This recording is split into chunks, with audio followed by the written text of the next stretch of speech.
দীর্ঘ ৭ বছর পর ১৩ই মার্চ বিকেলে দ্বিতীয়বারের মতো বাংলাদেশ সফরে আসেন জাতিসংঘ মহাসচিব অ্যান্তোনিও গুতেরেস।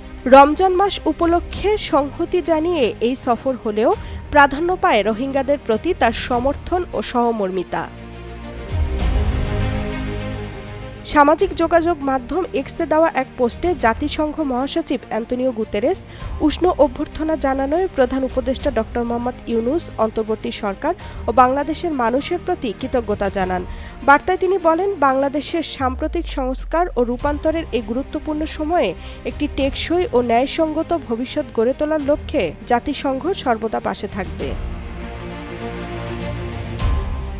সফরের দ্বিতীয় দিনের শুরুতে পররাষ্ট্র উপদেষ্টা তৌহিদ হোসেন ও প্রধান উপদেষ্টা ড.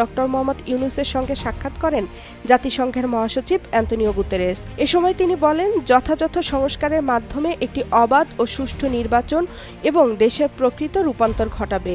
সংস্কার প্রক্রিয়ার প্রতি পূর্ণ সমর্থন জানান। রোহিঙ্গাদের মানবিক সহায়তার আশে গভীর উদ্বেগ প্রকাশ করেন। পরে বাংলাদেশ এয়ারলাইন্সের একটি বাণিজ্যিক ফ্লাইটে প্রধান উপদেষ্টা ও জাতিসংঘ মহাসচিব কক্সবাজার ভ্রমণ করেন। কক্সবাজারের উখিয়া রোহিঙ্গা ক্যাম্পে যান অ্যান্তোনিও গুতেরেস। সেখানে তিনি লার্নিং সেন্টার ও রোহিঙ্গা সাংস্কৃতিক স্মৃতিকেন্দ্র পরিদর্শন করেন। রোহিঙ্গা জনগোষ্ঠীর মানুষের সঙ্গে কথা বলেন।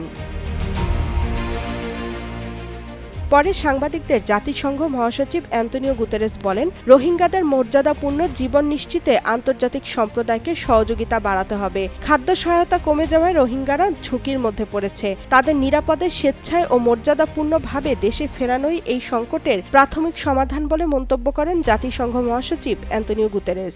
Rohingyas want to go back to Myanmar. It's essential that the international community does everything to make sure that peace is reestablished in Myanmar and that the rights of the Rohingyas are respected, that discrimination and persecution like the one that we witnessed in the past will end. And second, they want better conditions in the country. Unfortunately, recently এখন যে কোনো ব্র্যান্ডের পুরাতন AC বদলে নতুন ওয়ালটন এসিতে উপভোগ করুন 25% ছাড়। সফরের তৃতীয় দিন 15ই মার্চ সকালে রাজধানীর গুলশানের জাতিসংঘের আঞ্চলিক কার্যালয় উদ্বোধন করেন জাতিসংঘ মহাসচিব অ্যান্তোনিও গুতেরেস। যে কোনো সংকটে বাংলাদেশের পাশে থাকার ঘোষণা দেন তিনি। জাতীয় ঐক্যমত্য কমিশন ও সুশীল সমাজের সঙ্গে বৈঠক করেন অ্যান্তোনিও গুতেরেস। গোলটেবিল বৈঠকে সংস্কার ও নির্বাচন ইস্যু গুরুত্ব পায়। রাজধানীর হোটেল ইন্টারকন্টিনেন্টালে অনুষ্ঠিত এ গোলটেবিল বৈঠকে বিএনপি ছাড়াও জামায়াতে ইসলাম, জাতীয় নাগরিক পার্টি, নাগরিক ঐক্য, সিপিবি, এবি পার্টি ও গণসংহতি আন্দোলনের নেতারা অংশ নেন। রাজধানীর ইন্টারকন্টিনেন্টাল হোটেলে এক যৌথ সংবাদ সম্মেলন করেন জাতিসংঘ মহাসচিব অ্যান্তোনিও গুতেরেস ও পররাষ্ট্র উপদেষ্টা তৌহিদ হোসেন। এ সময় জাতিসংঘ মহাসচিব বলেন, বাংলাদেশের শান্তি, জাতীয় সংলাপ আয়োজন, আস্থা ও নিজেদের মধ্যে আন্তঃসম্পর্ক বাড়াতে সহায়তা প্রদানে প্রস্তুত রয়েছে জাতিসংঘ।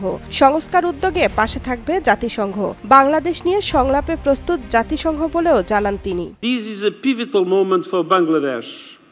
And the international community must play its part in supporting your efforts towards a just, inclusive and prosperous future.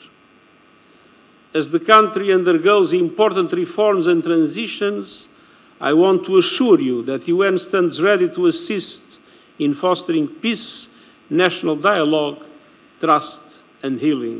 Antonio Guterres বলেন, রাখাইনে রোহিঙ্গা জনগোষ্ঠীর প্রত্যাবর্তন এবং তাদের অধিকার সম্পূর্ণরূপে ফিরিয়ে দেওয়ার জন্য আরাকান আর্মির সঙ্গে সংলাপে বসা জরুরি হয়ে পড়েছে। আন্তর্জাতিক সম্প্রদায়, বিশেষ করে মিয়ানমারের প্রতিবেশী দেশগুলোর সক্রিয় ভূমিকা ও চাপ প্রয়োগ করা অত্যন্ত জরুরি, যাতে সহিংসতা বন্ধ করে একটি সংলাপ প্রক্রিয়া গড়ে তোলা যায়। মিয়ানমারের ভেতরে মানবিক সহায়তা জোরদার করতে হবে, যাতে প্রত্যাবর্তনের জন্য উপযুক্ত পরিবেশ তৈরি হয়। বাংলাদেশকে চ্যানেল বা করিডোর হিসেবে ব্যবহার করতে যথাযথ অনুমোদন ও সহায়তা প্রয়োজন। I call on all parties in Myanmar to exercise maximum restraint, prioritize the protection of civilians in accordance with international humanitarian law, and prevent further incitement of communal tension and violence, paving the way for democracy to take root and creation of the conditions for the dignified return of the Rohingya community.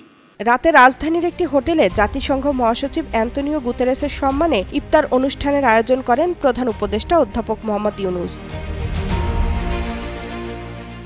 4 দিনের সফর শেষে ঢাকা ছাড়েন জাতিসংঘের মহাসচিব Antonio Guterres. 16 March সকাল 9টা 55 তাকে বহনকারী বিমানটি হযরত শাহজালাল আন্তর্জাতিক বিমানবন্দর ত্যাগ করে।